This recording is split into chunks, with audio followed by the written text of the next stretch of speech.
আয়না ঘর প্রতিরক্ষা গোয়েন্দা মহাপরিদপ্তর বা ডিজিএফআই এবং র্যাব নিয়ন্ত্রিত গোপন বন্দিশালা। হাসিনার পতনের পর আয়নাঘরে নিরপরাধ বন্দীদের নির্যাতনের প্রসঙ্গ সামনে আসে, তবে এখনও গোপনই রয়ে গেছে বাংলাদেশ বিমান বাহিনীর ডার্ক রুম বা আয়নাঘরের প্রসঙ্গ, যেখানে বিমান বাহিনীর বহু কর্মকর্তা কর্মচারীকে বন্দী রেখে করা হতো নির্যাতন। বিমান বাহিনীর টর্চার রুম ফেরত কয়েকজন 15 মিনিটসকে জানিয়েছে সেই গোপন তথ্য। একসময় দেশের আকাশ রক্ষার শপথ নিয়েছিলেন তারা। জাতীয় পতাকা ছিল গর্বের প্রতীক। 10 জন সাহসী তরুণ যারা বাংলাদেশ বিমান বাহিনীতে নিয়োজিত ছিলেন নিষ্ঠা, দেশপ্রেম ও ধর্মীয় মূল্যবোধ নিয়ে। কিন্তু একদিন আচমকা তাদের জীবনে নেমে আসে অন্ধকার। দান করার মতো একটি নিরীহ মানবিক কাজের জন্য জঙ্গিবাদের তকমা পান তারা। 2021 সালের 19 অক্টোবর আমাকে আমার রুম থেকে, আমার রুমমেটদের সামনে থেকে দুইজন আমাকে এই গাড়িতে করে, জিপে করে আমাকে নিয়ে যায় বাংলাদেশ বিমান বাহিনী ঘাঁটির অভ্যন্তরীণ যে টর্চার সেল, যেটাকে তারা ডার্করুম হিসেবে অভিহিত করে, ওই ডার্করুম যেটাকে আমরা আয়নাঘর বলতে পারি। তো 2021 সালের 18 অক্টোবর আমি একদিন অফিস চলাকালীন অবস্থায় বাংলাদেশ বিমান বাহিনীর অভ্যন্তরীণ গোয়েন্দা সংস্থা 1 নম্বর ফিল্ড ইউনিট হতে সার্জেন্ট ফজলে রাব্বি নামে একজন আসে। আমাকে বলে যে আমাদের সাথে যেতে হবে, আপনার সাথে কিছু জিজ্ঞাসাবাদ আছে। তো এরপরে আমার অফিস থেকে নিয়ে আসে এবং আমার রুমে নিয়ে যাওয়া হয়। এই 2021 সালের 30 নভেম্বর অফিস চলাকালীন সময়ে কাজ করার অবস্থায় আমাকে সিএন্ড অফিসার হাফিজ, সার্জেন্ট এনাম, সার্জেন্ট সুমন, এই 3 জন ব্যক্তি আমার অফিসে আসে এবং আমার সহকর্মীদের সামনে থেকেই আমাকে বলে যে এনাম, আপনাকে কিছু সময়ের জন্য আমাদের সঙ্গে একটু যেতে হবে। করে সহকর্মীদের কিছু করার ছিল না, আমাকে যেতে বাধ্য হয়েছি আর কি। তো তাদের গাড়িতে করে আমাকে নিয়ে যায়। তৎকালীন বিমান বাহিনী প্রধান ইসলাম বিদ্বেষী শেখ আব্দুল হান্নানের নির্দেশে আমাকে সহ আমার আরও 9 সহকর্মীকে ডিজিএফআই অর্থাৎ আয়নাঘরে প্রেরণ করে। 2021 সাল শুরু হয় বিভীষিকা, আর এই বিভীষিকার সূচনা হয় একটি দান করার মধ্য দিয়ে। ইসলামিক স্কলার মুফতি জুবায়ের আহমেদ পরিচালিত একটি দাওয়া প্রতিষ্ঠানে দান করেছিল এই 10 জন। সেই অপরাধে বিমান বাহিনীর অভ্যন্তরীণ গোয়েন্দা ইউনিট একে একে গুম করে তাদের, কোনো ওয়ারেন্ট, নোটিশ কিংবা আইনি প্রক্রিয়া ছাড়াই। নিয়ে যাওয়ার পর আমি বুঝতে পারি আমার বিপক্ষে অভিযোগ হচ্ছে আমি মুফতি জুবায়ের আহমেদ সাহেবের মাদ্রাসায় গিয়েছিলাম। মুফতি জুবায়ের আহমেদের সাহেবের মাদ্রাসায় আমি কিছু টাকা আর্থিক দান করেছিলাম এবং ওনার সাথে একটা সম্পর্ক আছে। ওনাকে আসলে কিছু আর্থিক সহায়তা করা হয়েছিল, মানে আমি এবং আমার কয়েকজন বন্ধু মিলে, যে ওনার মাদ্রাসা ইসলামী দাওয়া ইনস্টিটিউট, যার মাধ্যমে উনি হলো নন মুসলিমদের ভেতরে দাওয়াতি কাজ করা, অথবা যারা আর্থিকভাবে দুর্বল, ইসলাম পালন করতে অনেকটা কষ্ট হচ্ছে, ইসলামের পথে আসার পরে ইসলাম চাকরি চলে যাচ্ছে, তো সেক্ষেত্রে তারা মানে চলতে পারতেছে না, তাদেরকে একটা আর্থিক স্বাবলম্বী করে দেওয়ার জন্য উনি একটা করতেন, ফান্ডিং নিতেন সবার কাছ থেকে। ওই হিসেবে আমরাও সেখানে ফান্ডিং করা। আসলে আমার ঘাড়ে হাত দিয়ে বলতেছে যে মুফতি জুবায়ের আমাকে চিনিস নাকি? বললাম হ্যাঁ চিনি। তো ওনার ওখানে গেছি, যে হ্যাঁ গেছি। তো আমাকে বললো ঠিক আছে, তোরা নিয়ে যেতে হবে আমাদের কাছে। মুফতি জুবায়েরের প্রতিষ্ঠান ইসলামী দাওয়া ইনস্টিটিউটে কিছু টাকা আমি দান করেছিলাম। এই টাকা দান কেন করেছি, এই জন্য আমাকে বিমান বাহিনীর ফিল্ড ইউনিট এসে উঠায় নিয়ে যায়। দান করার পাশাপাশি ধর্মীয় অনুশাসন মেনে জীবনযাপন, দাড়ি রাখা, বিমান বাহিনীর বিকেলের পিটিতে হাফ প্যান্ট পরতে আপত্তি জানানো, নিয়মিত নামাজ আদায় করাই ওই 10 সৈনিকের উপর নজর পড়ে বিমান বাহিনীর ঊর্ধ্বতন মহলের। আর তারই প্রেক্ষিতে তৎকালীন বিমান বাহিনী প্রধান, ভারত এবং হাসিনার এজেন্ট শেখ আব্দুল হান্নানের নির্দেশে গুম করা হয় 10 তরুণ সৈনিককে। গুম করে প্রথমে বিমান বাহিনীর আয়নাঘরে অমানবিক নির্যাতন করা হয় তাদের। এরপর ডিজিএফআই নিয়ন্ত্রিত আয়নাঘরে স্থানান্তর করে মাসের পর মাস নির্যাতন করা হয় 10 সৈনিককে। আমাদেরকে এই ইলেকট্রিক চেয়ারে আমাকে 4টা দিন বসানো হয়। আমাকে হাত ঝুলিয়ে, শুধুমাত্র টোয়ের উপরে, পায়ের টোয়ের উপর আমাকে ঝুলিয়ে তারা অনবরত সামনের থেকে একজন, পিছন থেকে একজন পিটাতে থাকে এবং আমাকে এই নির্গুম রাত কাটানো, একটা লাইট 24 ঘন্টা আমার চোখের সামনে ঝুলানো থাকতো। গুম করে বাংলাদেশ বিমান বাহিনী ঘাঁটি বঙ্গবন্ধুতে অবস্থিত গোপন টর্চার সেল আমাকে নিয়ে যায় এবং সেখানে আমার আরও 9 জন সহকর্মী অবস্থান ছিল। আমাদের টোটাল 10 জনকে শারীরিক ও মানসিকভাবে প্রচুর নির্যাতন করে যেন আমরা তাদের মন মতো স্টেটমেন্ট এবং জবানবন্দি দিতে বাধ্য হই। ডিজিএফআই আয়নাঘরে আনুমানিক 30 থেকে 35 দিন আমাদেরকে রাখা হয় এবং প্রচণ্ড ধরনের নির্যাতন, মারধর, অকথ্য ভাষায় গালিগালাজ। গুম হওয়া 10 সৈনিকের একজন জাকির, যার প্রসঙ্গ উঠে আসে ইউপিডিএফ সংগঠক মাইকেল চাকমার বক্তব্যেও। আয়নাঘরে বন্দী থাকা দিনগুলোর ভয়াবহতা নিয়ে একটি বেসরকারি টেলিভিশনকে দেয়া সাক্ষাৎকারে জাকিরের প্রসঙ্গ টেনে আনেন মাইকেল চাকমা। ওদের কনভারসেশনটা আমি শুনতাম, আমি জাকির জাকির বলতো ওই লোকটা, তো বলছে ও তখন চিনতে পারছি হ্যাঁ সেটার লোক। তো জাকির একদিন তাকে বললো আমাদেরকে এখান থেকে ছাড়লেও কোর্ট মার্শাল হবে। ভুক্তভোগীরা জানান, গুমের পর বিমান বাহিনীর পক্ষ থেকে তাদের পরিবারকে জানানো হয় বিশেষ ট্রেনিংয়ে আছে তারা, তাই দেখা করা বা যোগাযোগ নিষিদ্ধ। অথচ তখন তারা আয়নাঘরে বন্দী হয়ে মারাত্মক নির্যাতনের মধ্যে ছিলেন। এ সময় সাজানো স্বীকারোক্তি না দিলে ক্রসফায়ারের হুমকি দেয়া হয় তাদের। পরে জীবন বাঁচাতে মিথ্যা স্বীকারোক্তিতে সই করতে বাধ্য হন তারা। সেই স্বীকারোক্তিকে ভিত্তি করে তাদের উপর নামানো হয় একতরফা বিচারের খাড়া, যার নাম ডিস্ট্রিক্ট কোর্ট মার্শাল। একসাথে দুইজন পিটাইতো একসাথে তাদের স্বীকারোক্তি দেওয়ার জন্য যে আমরা মুফতি জুবায়ের আহমেদের সাথে যৌক্তিক কার্যক্রমে সহযোগিতা করছি। এই বিষয়ে ক্রসফায়ার দেওয়ার ভয় দেখাইতো, বলতো যে তোরা কখনোই বেরোতে পারবি না স্বীকারোক্তি না দেওয়া পর্যন্ত। মায়ের দোষ সহ্য করে বাধ্য হয়ে পরবর্তীতে আসলে ওনাদের মন মতো যা চায় ওনারা জানতে সেগুলোই লিখে দিয়ে স্টেটমেন্ট দিয়ে এখান থেকে রেহাই পাই। তারা যেমনটা স্বীকারোক্তি চায়, বিমান বাহিনীর প্রধান যেমনটা স্বীকারোক্তি চায় তেমনটা স্বীকারোক্তি দিয়ে দেয়, অন্যথায় আজীবন এখানে গুম থাকতে হবে অথবা চিরতরে দুনিয়া থেকে হারিয়ে যেতে হবে। এগুলোর পরে আমরা ভীত হয়ে পড়ি এবং আমরা ওদের সাজানো স্বীকারোক্তিতে আমরা স্বীকারোক্তি দিতে বাধ্য হই। ডিস্ট্রিক্ট কোর্ট মার্শালের মাধ্যমে চাকরিচ্যুত করে 10 সৈনিকের মধ্যে 8 জনকে দেয়া হয় 2 বছরের কারাদণ্ড, বাকি 2 জনকে 1 বছর করে সাজা দেয়া হয়। বিমান সৈনিকদের দাবি, যারা তাদেরকে গুম ও নির্যাতন করেছিলেন সেই wing commander Arafat, squadron leader Mashfiq, তারাই পরবর্তীতে কোর্ট মার্শালে তাদের বিপক্ষে আইনজীবীর ভূমিকায় ছিলেন এবং 10 সৈনিকের পক্ষের আইনজীবীও নিয়োগ দিয়েছিলেন ওই কর্মকর্তারাই, যারা কার্যত কোনো ভূমিকাই পালন করেনি আসামিদের পক্ষে।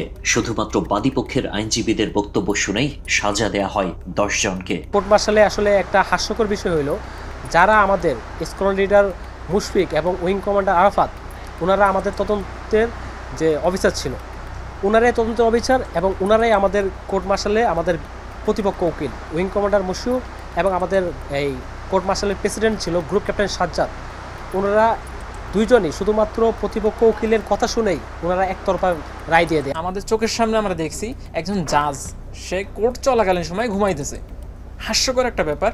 কোর্ট মার্শাল ট্রায়ালে আমাকে চাকরি থেকে বরখাস্ত এবং 2 বছরের বিনাশ্রম কারাদণ্ডিত করে এবং 24 মার্চ 2022 সালে আমাকে কেরানীগঞ্জ কেন্দ্রীয় জেলে পাঠায়। সেখান থেকে 2 দিন পরেই 27 মার্চ 2022 সালে আমাকে কাশিমপুর হাই সিকিউরিটিতে পাঠায়। কোর্ট মার্শালে আমার বিরুদ্ধে সাজা দেওয়া হয় 2 বছরের সশ্রম কারাদণ্ড এবং চাকরি হতে বহিষ্কার করা হয়। সাজানো মামলায় কারাভোগ শেষে 2023 সালে মুক্ত হলেও সমাজে তাদের নতুন পরিচয় জঙ্গি, চাকরিচ্যুত আসামি। চাকরি অবস্থায় ধর্ম পালন করায় এমন বদনাম জুটেছে তাদের কপালে। মুক্তির পর অর্থনৈতিক অবস্থাও ভেঙে পড়ে তাদের। যে কয়েক বছর চাকরি করেছেন ওই সময়ে তাদের পাওনা ন্যায্য প্রভিডেন্ট ফান্ড এবং গুমের আগে জব্দ করা ব্যক্তিগত মালামাল ফেরত চাইলেও সাড়া পাচ্ছেন না তারা। বিমান বাহিনীর হেডকোয়ার্টারে বারবার ঘুরলেও কোনো সমাধান পাননি গুমের শিকার 10 সৈনিক। আমি যে চলে গেছি, আমি কি বড় লোকের সন্তান নাকি? আমি তো গরিবের সন্তান। আর আমার তো কিছুই নাই। 12টা বছর চাকরি করছি, এর মধ্যে কী পাইছি? আমার ডিএসপিতে যে টাকাটা ছিল, আমার পাক্কা 7 মাস ঘোরা লাগছে এর পিছনে। এই ঘটনার পর আমি শারীরিক, মানসিক, অর্থনৈতিক, সামাজিকভাবে খুবই ভেঙে পড়ি এবং আমি বর্তমানে খুবই আর্থিক, সামাজিক, মানসিকভাবে ভেঙে পড়ি। আমাদের প্রভিডেন্ট ফান্ডের টাকা ও আমাদের জিনিসপত্র মালামাল ফেরত চাই। তারা বিভিন্ন অজুহাতে নানান টালবাহানা করে আমাদের জিনিসপত্র ফেরত দেয়নি এবং এখনও আমাদেরকে তারা ঘুরাচ্ছে। চাকরি হারিয়ে নিঃস্ব অবস্থায় তারা আজকে পেরেশানিতে তাদের কষ্টের টাকাগুলো তারা ফিরে পাচ্ছে না। আজকে 11টা মাস আমরা ঘুরতেছি, আমাদেরকে এখনও আমাদের টাকা আমাদের আইটেমগুলো বাংলাদেশ বিমান বাহিনী ফেরত দেয়নি। ভুক্তভোগীরা জাতীয় গুম কমিশন ও আন্তর্জাতিক অপরাধ ট্রাইব্যুনালে অভিযোগ জমা দিয়েছেন। এ অবস্থায় সংশ্লিষ্টদের প্রতি বিনা শর্তে চাকরিতে পুনর্বহাল, 5 মাস গুম ও 2 বছরের কারাভোগের ক্ষতিপূরণ, সাবেক বিমান বাহিনী প্রধান শেখ আব্দুল হান্নান সহ দোষীদের বিচার, বিমান বাহিনীর আয়নাঘরের টর্চার সেলগুলো জাতির সামনে উন্মুক্তকরণ এবং চিকিৎসা, নিরাপত্তা ও পুনর্বাসনের দাবি জানিয়েছেন ভুক্তভোগীরা। চাকরিতে পুনর্বহাল সহ আমাদের যে ক্ষতিপূরণ, সেই ক্ষতিপূরণ আমরা দাবি করতেছি এবং আমাদেরকে যাতে চাকরিতে পুনর্বহাল করা হোক, এটা হচ্ছে আমাদের দাবি আর কি। এখানে পাঠাইছে বিমান বাহিনী প্রধান, তৎকালীন বিমান বাহিনী প্রধান ছিল শেখ আব্দুল হান্নান। আমি চাই তদন্ত সাপেক্ষে এই যে ফ্যাসিস্ট সরকারের এই দোসর, স্বৈরাচারের দোসর, ভারতীয় দালাল, এই দালালের বিচার হোক, দৃষ্টান্তমূলক শাস্তি হোক। পাশাপাশি আমার বিষয়টাকে পুনঃতদন্ত করে আমাকে ক্ষতিপূরণ সহ চাকরিতে পুনর্বহাল করা হোক। ডক্টর ইয়ানুস স্যারের কাছে আবেদন জানাচ্ছি, তিনি যেন আমাদের বিষয়টা নতুন করে অনুমোদন করে সুষ্ঠু বিচার এবং তদন্ত করেন এবং আমাদের চাকরি পুনর্বহাল সহ আমাদের গুম এবং আমাদের জেল জুলুমের যে ক্ষতিপূরণ, এই ক্ষতিপূরণের দাবি জানাচ্ছি। অন্যদিকে যেই জুবায়ের আহমেদের দাওয়া প্রতিষ্ঠানে দানের জন্য রোশানলে পড়ে গুম হন 10 সৈনিক, সে মুফতি জুবায়ের আহমেদকেও রাষ্ট্রদ্রোহ বা জঙ্গিবাদের কোনো অভিযোগে অভিযুক্ত করা যায়নি। ফ্যাসিস্ট হাসিনার আমলেই আদালত অভিযোগ থেকে মুক্তি দেয় মুফতি জুবায়েরকে, অথচ তাকে কেন্দ্র করে সাজানো মামলায় সাজা খাটা এই 10 জন এখনো শাস্তিপ্রাপ্ত চাকরিচ্যুত। তাদের দাবি, যার সঙ্গে সম্পর্ক ধরে তাদের বিরুদ্ধে অভিযোগ, সেই যখন নির্দোষ প্রমাণিত, তাহলে তারা কিভাবে অপরাধী থাকেন? উনি এবং ওনার প্রতিষ্ঠানের বিরুদ্ধে রাষ্ট্রদ্রোহী কোনো অভিযোগ না পেয়ে তাকে মামলা থেকে অব্যাহতি দেওয়া হয়। তো এখন প্রশ্ন হতে পারে, যার মাধ্যমে আমাদেরকে অভিযুক্ত করা হলো, উনি যখন মামলা থেকে খালাস পেয়েছে, অব্যাহতি পেয়েছে, তাহলে আমরাই বা দোষী হলাম কিভাবে? আমরা আসলে যে অপরাধী ছিলাম না, এটাই তার প্রমাণ করে যে মুফতি জুবায়ের আহমেদ ফ্যাসিস্ট সরকারের আমলেই তার মামলা হতে অব্যাহতি পায়। মুফতি জুবায়ের আহমেদ হাফিজউল্লাহর এজেন্ট হিসেবে আমাদেরকে সাব্যস্ত করে তার সাথে আমাদেরকে শাস্তির আওতায় নিয়ে আসে। কিন্তু মাত্র 6 মাসের ব্যবধানে মুফতি জুবায়ের আহমেদ হাফিজউল্লাহ সম্পূর্ণ নির্দোষ প্রমাণিত হয়ে, সম্পূর্ণ খালাস হয়ে তিনি বাড়িতে ফিরে যান। বিমান বাহিনীর এই আয়নাঘর সৃষ্টির অন্যতম কারিগর শেখ আব্দুল হান্নান। শেখ হাসিনা তার আমলে সরকারের বিভিন্ন বাহিনীতে নিজস্ব লোক বসিয়ে ক্ষমতা কুক্ষিগত করার পাঁয়তারা করেছে। হাসিনার নিজস্ব লোকেদের মধ্যে অন্যতম আব্দুল হান্নান। বিমান বাহিনীর প্রধান হওয়ার মতো কোনো যোগ্যতা না থাকলেও হাসিনার নির্দেশ আর ভারতের ইশারায় হান্নানকে বসানো হয় ওই পদে। সচরাচর বিমান বাহিনীর প্রধান হয় কিন্তু ফাইটার এয়ারক্রাফটের যে পাইলট থাকে ওনাদের মধ্য থেকে, বাট উনি ইজ দ্য ফার্স্ট ওয়ান যিনি কিনা যে হেলিকপ্টার থেকে বিমান বাহিনীর প্রধান হিসেবে নিযুক্ত হয়েছেন। শুধুমাত্র উনি যখন বাংলাদেশ বিমান বাহিনী ঘাঁটি মতিউরে ইসলাম বিদ্বেষী অ্যাক্টিভিটিসগুলো এবং হচ্ছে কি সেখানে শেখ মুজিবের এই মূর্তি, মোরাল এবং বিভিন্ন মূর্তি স্থাপন করেছে ইসলামের জন্য, উনি ইসলাম বিদ্বেষী অ্যাক্টিভিটিস, এবং আমাদের কাছে মনে হচ্ছে উনি রয়ের একজন দালাল। এবং এইগুলা প্রাক্তন যে প্রধানমন্ত্রী ছিল ফ্যাসিস্টের কাছে উপস্থাপনা করার পরে ওনাকে বিমান বাহিনীর প্রধান এই চেয়ারে ওনার থেকেও সিনিয়র এবং যুক্ত ব্যক্তি থাকা সত্ত্বেও ওনাকে বিমান বাহিনী প্রদান করা হয়। বিমান বাহিনীর পদে বসে নিজের ইসলাম বিদ্বেষী মনোভাবের প্রমাণ একের পর এক দিয়ে গেছেন হান্নান। ইসলামিক আদর্শিত বিমান কর্মকর্তা কর্মচারীদের জন্য অলিখিত বিভিন্ন নিয়ম করেন তিনি। তারই ধারাবাহিকতায় চাকরিতে ডিউটিরত অবস্থায় নামাজ নিষিদ্ধ করেন হান্নান। একইভাবে কোনো কর্মকর্তা কর্মচারীর চাকরির মেয়াদ 15 বছর না হলে নবীজির সুন্নত মেনে দাড়ি রাখতেও বাধা দেয়া হতো।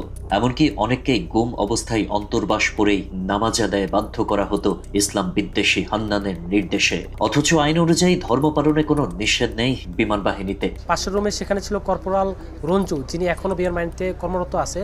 ওনাকে অন্তর্বাস পরিয়ে হাত পা বেঁধে মুখে পানি থেরাপি দিচ্ছে এবং সারা রাত ওনাকে মারধর করতেছে। ওনাকে রাত 1টা 2টা পর্যন্ত প্রতিদিন খুব মারধর করা হতো এবং অন্তর্বাস করিয়ে তাকে নামাজ পড়তে দেওয়া হতো অজু ছাড়া। এএফও রুলস হচ্ছে যে একটা ব্যক্তি চাইলেই দাঁড়িয়ে রাখতে পারবে তার এই অনুমতি সাপেক্ষে 4 ইঞ্চি পর্যন্ত, কিন্তু সে এটাকে বুড়ো আঙ্গুল দেখায়, এয়ারফোর্স রুলসকে সে বুড়ো আঙ্গুল দেখে, অলিখিত একটা নিয়ম করে যে 15 বছর চাকরি যাদের হয়নি তাদেরকে আমি দাঁড়িয়ে রাখতেই দেবো না। এবং পরবর্তীতে সে নিয়ম করছে যে বয়স, ব্যক্তিগত বয়স 40 বছর হতে হবে এবং সার্ভিস ইয়ার অনেক সময় দেখা গেছে যে 40 বছর বয়স হওয়া, কারো বয়স 25 হয়ে যায়। একটা অঘোষিত নিয়ম ছিল অফিস চলাকালীন নামাজ পড়া যাবে না। এছাড়া হিন্দু ধর্মীয় উগ্রবাদী সংগঠন ইসকনের বহু কর্মী বিমান বাহিনীতে প্রকাশ্যে কার্যক্রম চালাতো হান্নানের ইশারায়।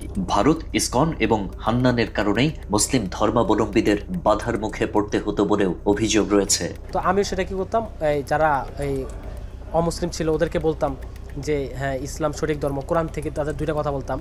তো এটাই ছিল ওদের রোশানলে পড়ে গেছিলাম। যারা ইসকন ছিল তারা কী করতো, আমাকে আমার যে অ্যান্টিভিলো ছিল সমীর, সে এসে আমাকে একদিন বলে যে জাকির ভাই আপনি কাইন্ডলি জুনিয়র সবাইকে দাওয়াত দিবেন, মুসলমান সমস্যা নাই, কিন্তু হিন্দুদের কাউকে দাওয়াত দেন না। তো আমি তখন কিছুটা আজ করতে পারি। পরবর্তীতে ও বলার কিছুদিন পরে জুবাইর হুজুর, যিনি অমুসলিমদের দাওয়াত দেয়, উনি গ্রেপ্তার হয়, ঠিক আছে। এবং জুবাইর হুজুরের যে ছিল ওনাকে গ্রেপ্তার করে কালিম সিদ্দিকি, আমরা সবাই জানি ভারত থেকে ওনাকে গ্রেপ্তার করা হয়। এবং এই মোদি আসবে তখন, এরপর জুবাইর হুজুরকে গ্রেপ্তার করা হয়, পরবর্তীতে আমাদেরকে গ্রেপ্তার করা হয় এই রোশানলে। প্রকাশ্যে রুমে তারা মিটিং করে এবং তারা তাদের অনেক ফেসবুকের অনেক প্রোফাইল আছে, যারা অ্যাক্টিভ পারসন, তারা ফেসবুকে ইসকনের ছবি দিচ্ছে, করতেছে। তারপরও তারা সুন্দরভাবে অফিস করতেছে, তাদের কোনো জয়জামেলা নেই, তাদের নিয়ে কোনো মাথা ব্যথা নেই। হাসিনার পতনের পর 3000 কোটি টাকা আত্মসাৎ করে দেশ থেকে পালিয়েছেন সাবেক বিমান বাহিনীর প্রধান শেখ হান্নান। তবে তার অন্যায়ের শিকার দেশপ্রেমিক সৈনিকরা এখনো ভুগছেন। নতুন বাংলাদেশে সবার ন্যায্যতা পাওয়ার অধিকার রয়েছে, তাই ন্যায় বিচার পাওয়ার অপেক্ষায় রয়েছেন হান্নানের রোশানলের শিকার 10 ধার্মিক বিমান সৈনিক। একটি রাষ্ট্র যদি তার সৎ, বিশ্বাসী ও দেশপ্রেমিক বিমান সৈনিকদের স্রেফ দাড়ি রাখা বা দান করার কারণে সন্ত্রাসী আখ্যা দেয়, তবে প্রশ্ন ওঠে সেই রাষ্ট্র কার? এ ব্যাপারে বিমান বাহিনীর সংশ্লিষ্টদের সঙ্গে যোগাযোগ করার চেষ্টা করেও সাড়া পাওয়া যায়নি কারো। আল্লাহ হাফেজ।